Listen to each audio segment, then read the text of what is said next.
An emotional outburst by the defendant, Brandon Luvanacek, which was directed against his own attorney. Reliable sources tell this reporter that such a display of anger could seriously affect the outcome of this trial. At this point, however, this much is certain. Mr. Luvanacek's temper is shaping up as a key element in the prosecution's case against him. Jack, I am warning you. You put a lid on that temper of yours. So far, you're the worst enemy we have. I'm sorry, Ross. I didn't... Don't apologize to me. Start thinking about the jury. Now, they may or may not believe a witness who called you a hothead, but they're definitely going to believe what they see with their own eyes. All right, I'll stay cool. That goes for you, too, Beth. Stop with the tantrums. Makes you look emotionally unstable. It discredits your entire testimony. Okay, I promise. But we're winning, right? Things may be turning our way just a little bit. You really think so? Well, you have to remember, we don't have to prove that Lujack is innocent. We have to establish reasonable doubt that he's guilty. And we're doing that, right?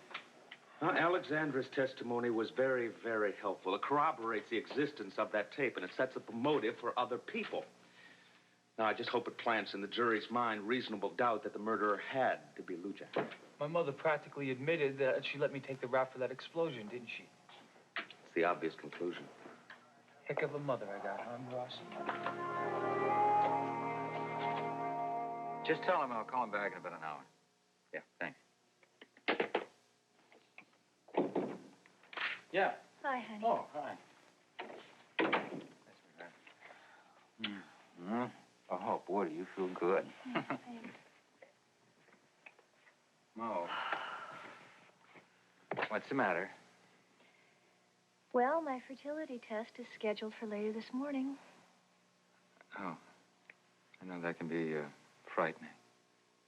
Yeah. Here's to good positive test results. Here's to both of us. Hmm? Dad, Mo. I'm going out for a while. I'll explain to you when I get back, okay? What? Whoa, now wait a minute. Now, what's the emergency? I gotta go to Alaska. Wait, What? Alaska? I just talked to Trish Lewis. She just told me that Roxy went up there with Billy. I have to go find her. Now, wait a minute. Now, if Billy's looking after Roxy... He's not wouldn't you have anymore, to go... Dad. Roxy's lost. And they're afraid that she might be dead.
And now, Guiding Light. Beth, could I talk with you?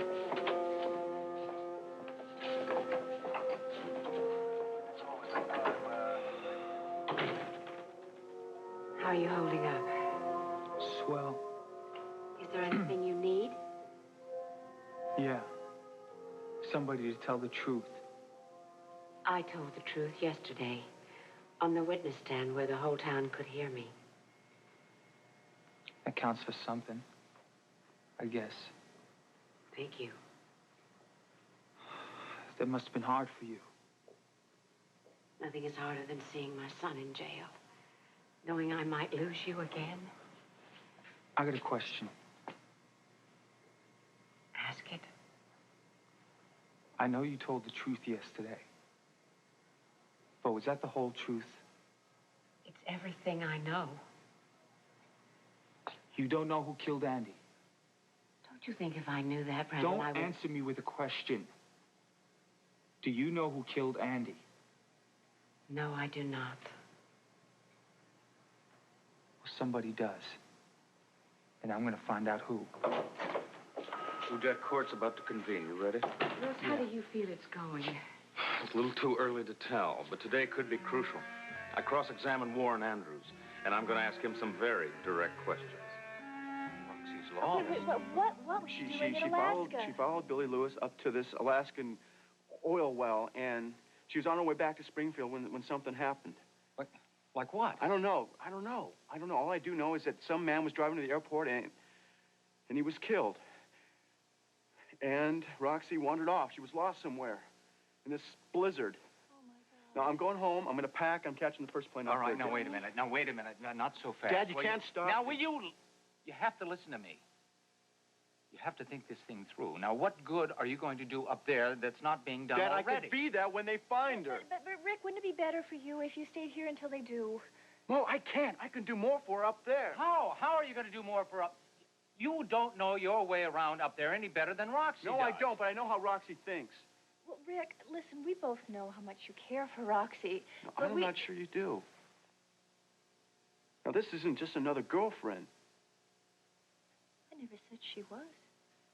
No, but you always act like this is some kind of college romance will pass with time, but it's not. This is the girl I love. Just like you love Maureen. Is that serious, huh? It's that serious. Now, I've been pulling my hair out for days, figuring out where she is, and now that I know, I'm going after her. She needs me. I guess we can understand what it's like when somebody that you care about is far away and needs your help. So that means you're not going to try and stop him? I don't think I want to. Thanks, Dan. Thanks. Just one more thing. What? Is there anything that we can do to help?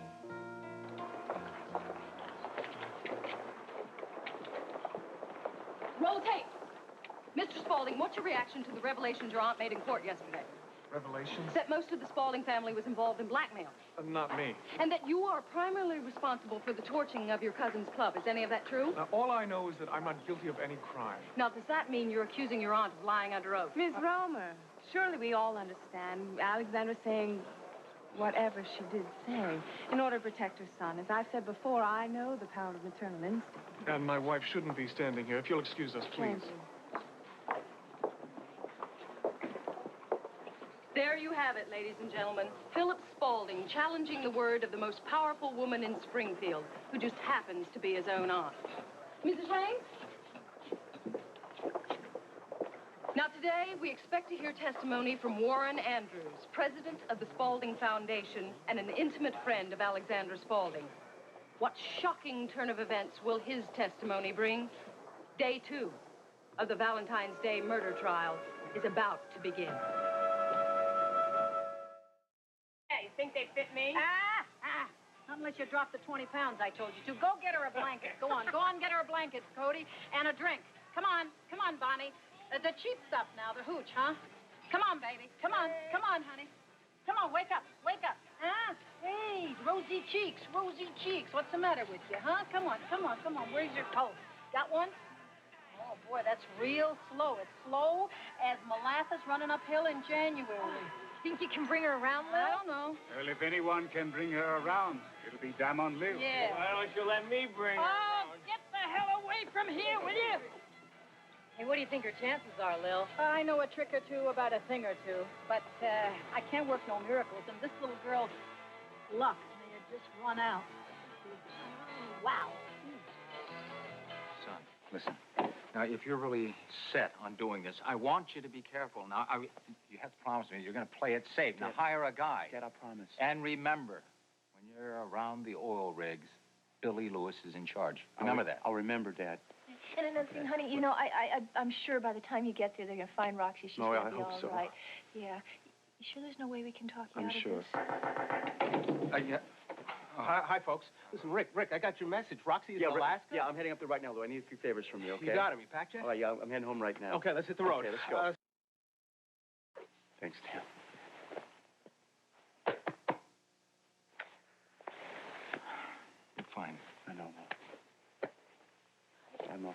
Everything's gonna be all right. Yeah. Honey, you know, I know that you're counting on Roxy being alive when you get up there. Of course I am. Yeah. Good luck. Good luck, son. Button your coat. And you be careful. I will.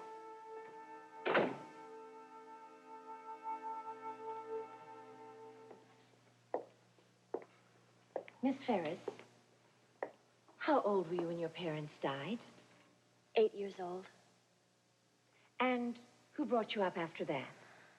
I had a legal guardian, and I lived at Horizons Unlimited. That's a school for the blind? Yes. But the only real family I had was Andy. He practically raised me. Take your time. I'm okay. Where do you work now? At Horizons Unlimited. And while you were there, was Beth Raines a student there recently? Yes, she was. And while Miss Raines was there, did a volunteer present himself to you as a mute by the name of Lenny Sullivan? Yes, well, not exactly. A friend did all the talking because Lenny supposedly had a voice defect. Of course. And was this volunteer, in fact, a mute named Lenny Sullivan? No. Who was he, Miss Ferris? It was Lou Jack, Beth's boyfriend. The defendant, Brandon Luvonacek. Yes. So the defendant pretended to be mute, deliberately taking advantage of your blindness and the blindness of your students so that he could frequent Horizons Unlimited unrecognized. I suppose so, yes. Did he subsequently explain to you why he did this? He wanted to be near Beth. Was there any other reason? Yes, he wanted to be there in case my brother came by to visit me. Your brother, Andrew Ferris? Yes. So the defendant came to Horizons with a clear intention of lying in wait for your brother. Was the plan successful? I guess so, yes. Andy came by and Lou Jack surprised him. And what happened at that occasion? I don't know exactly. I was in another room, but I know there was a fight. Between the defendant and your brother? Yes, but Andy got away. Thank you. No more questions. Your witness, Counselor. Your Honor, I like Lou Jack. I want to believe he's innocent, but he could have killed my brother. Now, we understand. Please just answer Mr. Marlowe's questions as best you can. Miss Ferris, I know that this is difficult for you, so I only have a few questions. Now then, you say that Andy came by the school to visit you. Why did he come by at that particular time he did? I called him and left a message asking for him to come. And what prompted you to do that? Lou Jack asked me to. Well, some of us find it rather strange that you would willingly help Lou Jack to surprise your brother. Could you tell the court why you did that? Lou Jack told me that Andy had caused the explosion at his club. And you believe? Well, not at first. I didn't want to. But when I thought about how Andy was behaving, I realized Lou Jack was right. Andy needed help. And you wanted him to get that help, didn't you? Yes. And you believe that Lou Jack would assist you in helping your brother? Yes, I did. Now then, I want to understand. You did all of this knowing full well that Andy might have to go to jail, right? Yes, sir. But Andy wasn't really a criminal. I mean, not really. Not inside. He'd made some mistakes, and I knew he would have to pay for them before he could start over. Fine. Now then, I would like to talk about the last time that you saw your brother. Can you tell us when that was? Yes, it was the night before. Night before he died? Yes, sir. Let the record show that she nodded affirmatively. And where did this meeting take place, Miss Ferris? It was at Beth Raines' room at the Reardon boarding house. And who else was there? Beth and Lou Jack. Mm-hmm. How did you happen to be there? Well, Beth and Lou Jack arranged for Andy and I to meet after the charges against him were dropped. It was a beautiful surprise for both of us. Andy told me that night that he'd hurt a lot of people And he wanted to make up for what he'd done. We were celebrating the start of his new life. But now... Thank you, Miss Ferris. I've no further questions. God's sake, let her cry.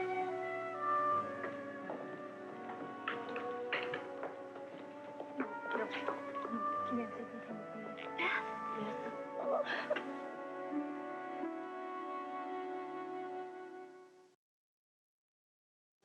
Yeah, Lou Jack is in trouble. Roxy's the one whose life's on the line. So you first met the defendant when he was committing a burglary, Yeah, but, stealing almost $100,000 in cash from you? yeah, but he paid me back. We worked that all out. Well, unfortunately, Andy Ferris isn't in the position to work out anything with anybody. Objection. I withdraw that statement. Was anybody injured during the course of this robbery? Yeah, I guess, my boss, Tony Reardon, he got banged on the head pretty bad. Exactly how tied up was Brandon Lubonacek in this club? What do you mean, tied up? Well, I mean, how important was it to him? Objection. Counsel is asking the witness to testify as to the state of mind of another person. Sustained. All right. How many hours a day did the defendant work at the garage? Oh, he was there all the time. He practically lived there. Didn't the defendant ever speak to you about who might be responsible for that explosion, Mr. Parker? Yes. Well, could you please enlighten us? He said our contractor, Andy Ferris, rigged it. And did he ever act on this belief or ask you to? Yes, we found out that Andy Ferris was hanging around this candy store called Al's, so we set a trap for him. And what happened at Al's? Didn't they tell you? He got arrested. I mean, before the police arrived, was there a fight between the defendant and Mr. Ferris? Yeah, I guess you could call it a fight. Well, who started the fight? Objection, Your Honor. Counsel is asking for a conclusion. Sustained. I will rephrase that question. Who first laid hands on whom, Mr. Parker? Well, Lou Jack, but Ferris was... And during the course of this fight, did Mr. Ferris admit to his responsibility in the explosion? Yes. He said that he hired two guys to trash the place, but they got carried away. Thank you. Now, let's move on to the night of the murder. Now, you were present when Andy Ferris was killed, were you not? Right. What was the last thing the defendant said to Mr. Ferris just before the lights went out? Oh, come on. I can't hear you, Mr. Parker. Would you please speak up? He said, Ferris, I'll kill you, but he didn't mean it. Just answer the question, please. And what was the first thing you saw when the lights came back on? Well, Andy Ferris was laying on the floor, dead. And Lou Jack was kneeling next to him, holding a gun. You saw the defendant with a gun next to the body of the victim. Is that what you said? Yes, that's what I said. Is that what you said, Mr. Yes, Parker? that's what I said. Thank you. You're welcome. Cross-examine. Floyd, I'd like to go back to the night at El's candy store. Was Andy Ferris carrying a weapon? Yes, he had a gun. Mm-hmm. And did Andy Ferris reach for this gun before Lou Jack moved towards him? Definitely. If Lou Jack hadn't grabbed him, we were all dead on the spot. Floyd, why did you go into business with Lou Jack in the first place? To get rich. Well, that sounds all-American enough, but what I meant was, why did you select Lou Jack as a business partner? He's an honest guy. He paid me back. Objection, asking witness for an opinion. Sustained. Huh? Let's try it this way, Floyd. Would you go into business with someone that you considered to be a criminal? No, of course not. Would you go into business with someone you considered to be emotionally unstable, say perhaps suffering from an uncontrollable temper, for example? Not a chance. Now then, we've already established how important the club was to Lou Jack. How important was this club to you? It was real important. It was a lifelong dream. You have plans to open another club in the future? Not unless I win the lottery again. So then the destruction of this club was the destruction of your chances to achieve this lifelong dream. You could say that. Floyd, you've already testified that Andy Ferris admitted responsibility for the explosion. My question is, did you believe him? Absolutely. You were one of the people in the room the night that Andy Ferris was killed, isn't that right? Yes. In fact, I had as much motive and opportunity to kill Andy Ferris as Lou Jack did. The only difference is that I kept my mouth shut instead of talking in front of everybody. Floyd, I have one last question. Did you see Brandon Luvanacek shoot Andy Ferris? No, nobody did. Well, how can you know that? It was pitch black. Nobody saw a thing. Nobody saw a thing. Thank you, Floyd. No further questions. Thank you, Mr. Parker. You may step down. Court will recess now for 20 minutes. All rise. Lou Jack, I'm sorry about that testimony. I couldn't get around her questions. Oh, no, Floyd, you were great at the end. Yeah, thanks, man. You got guts. Yeah. Yeah, thanks again, Floyd. Excuse me? Yeah. Well, that went pretty well, all things considered. Yes, yes. Something wrong? I talked with Brandon this morning. How did it go? Well, not as I might have hoped, but he did thank me for telling the truth about the tape. I want to thank you, too, for not leaving my name into it. I'm going to be Miss Hayes' next witness, and, well, you could have made it hard for me. What do you plan to say? That all depends. On what? On what it's worth to you. If I give the right testimony, do I get my job back?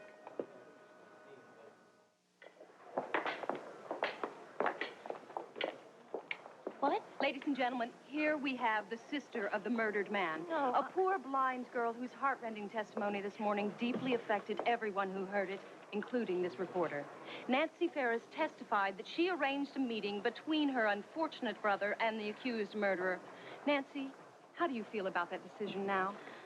I don't know. I guess it depends. How does it feel to have arranged a meeting with the man who may have killed your brother? What? Point that thing somewhere else. Beth. I'll take care of this, Nancy. What do you think you're doing? Can't you tell this girl's miserable? Ladies and gentlemen, we have been joined by Beth Raines, the fiancée of the accused, at whose engagement I party... said turn that thing off! Miss Raines, I'm sure you'll appreciate the fact that we're only doing our job, ensuring the public's right to know. Well, this has got nothing to do with the public's right to know. You're taping a blind girl sobbing her heart out so you can get your face on the 6 o'clock news. That is a classic piece of ambush journalism. We're simply bringing our viewers the truth. The truth is going on inside that courtroom where your obnoxious cameras aren't involved. Thank God there are responsible reporters in there covering the trial instead of exploiting decent people's grief.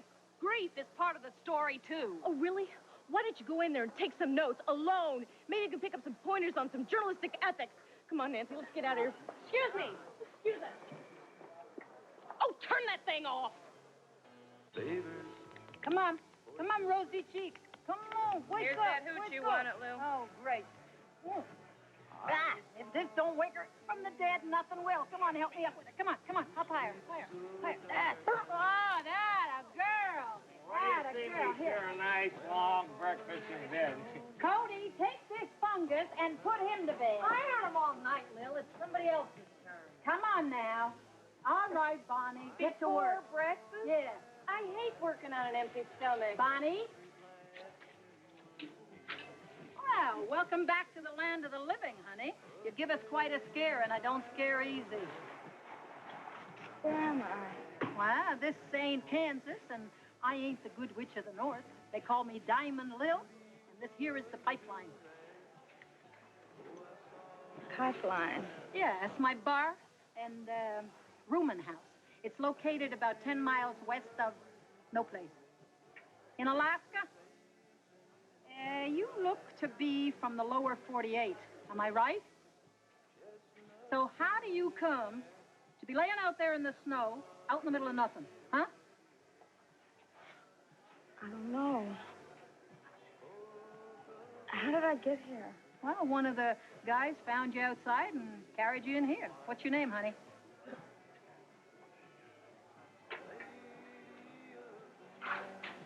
I don't know. I can't remember. Uh-huh. Yeah, well, that's all right. That's all right. Most folks around here don't go by their right names anyway, see? So we'll just call you Rosie. How does that suit you, huh? All right? Okay. Now, I think what we better do is get you out of these wet clothes, right? And pour something hot and fortifying into you. Cody. Yeah. She's all yours. Okay. Come on, you go with Cody now. All right? Come on, Rosie. Come on. Go on, go upstairs with Cody. Get yourself into some dry clothes. That's right. Follow me.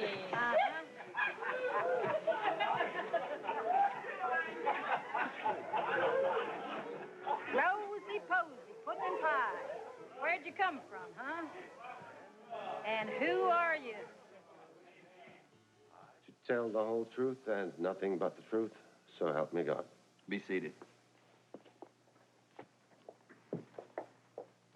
Mr. Andrews, were you present in the Spaulding living room on the night of the murder? Yes, of course. My fiancée, Alexandra Spaulding, was throwing an engagement party for her son. Well, could you please describe in your own words the events that led up to the shooting? I suppose you'd have to say that it all started when Andy Ferris walked in, waving a cassette tape. And what happened then? He discussed what he claimed were the contents of that tape and threatened to play it. But before he started, he hesitated. He seemed to be having second thoughts. And what did Brandon Levanacek say at that point? Well, the actual words that he shouted were something to the effect that he'd kill Ferris if he backed out, but that was just... What happened next? It was just a figure of speech. The lights went out then, and a shot was fired. And what was the first thing you saw when the lights came back on? The first thing I saw was India Spaulding, standing there looking very guilty. What was the defendant doing? He was holding a gun, kneeling next to Ferris. Thank you. No further questions. Your witness, Mr. Marler.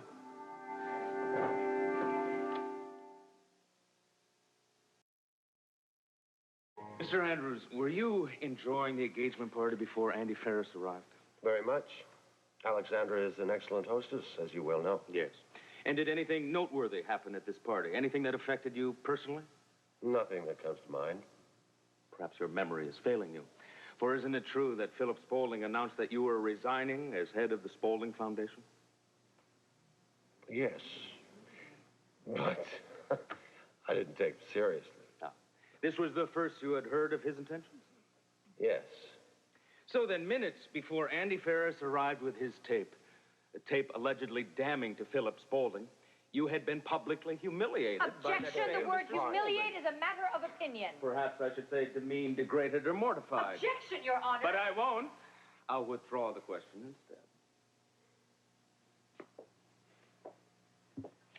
Mr. Andrews, what happened to this tape? It disappeared. Yes, I wonder where it went. Do you have it? No. Did you ever have it? Since I never heard Ferris's tape played that night, and since all cassettes look alike to me, I can't really say whether I ever had that tape in my possession or not. Oh, for heaven's sakes, well, I can do this the long way. Andy Ferris claimed to have a tape recording of himself and Philip Spaulding discussing the explosion at Lou Jack's club. Do you have any knowledge of that particular tape? Yes.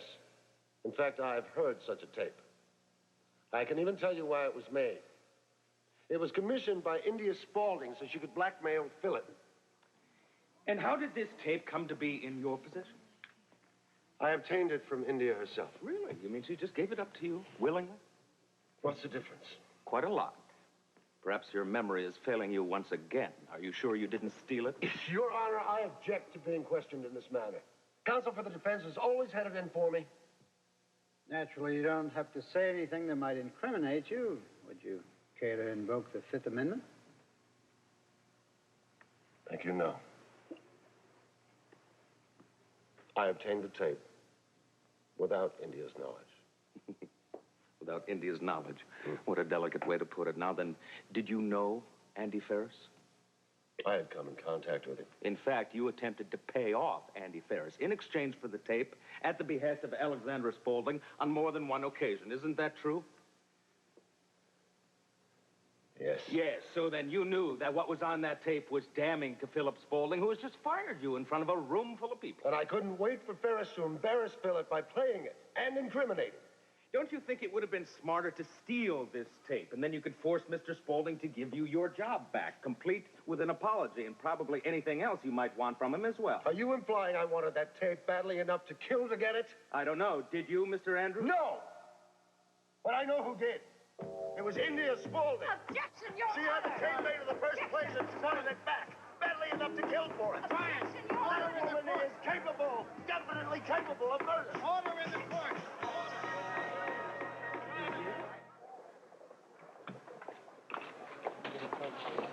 I'm here with Mr. Warren Andrews, who Oh, just no, made a you're not, startling lady. accusation on the stand. Mr.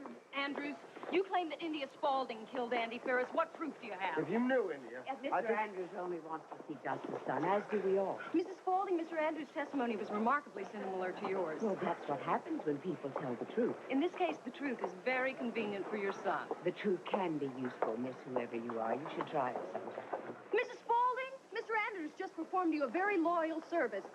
Can we assume you're going to reinstate him to his former position at the Spaulding Foundation? Good day.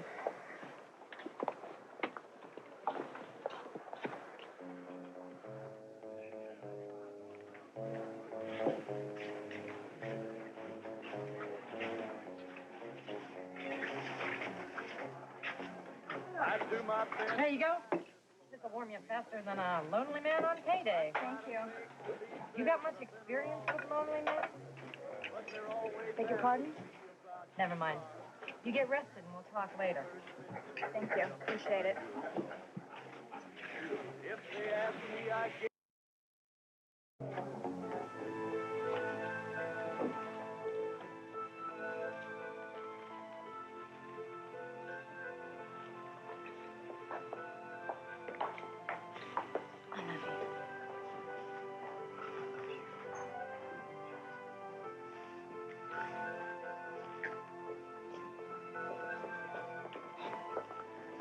Two of you will be up on that witness stand soon where there's no place to hide. And when Ross strips away that little act of yours, Let go of me. the truth will come out, India, from your own mouths, and you'll choke on it.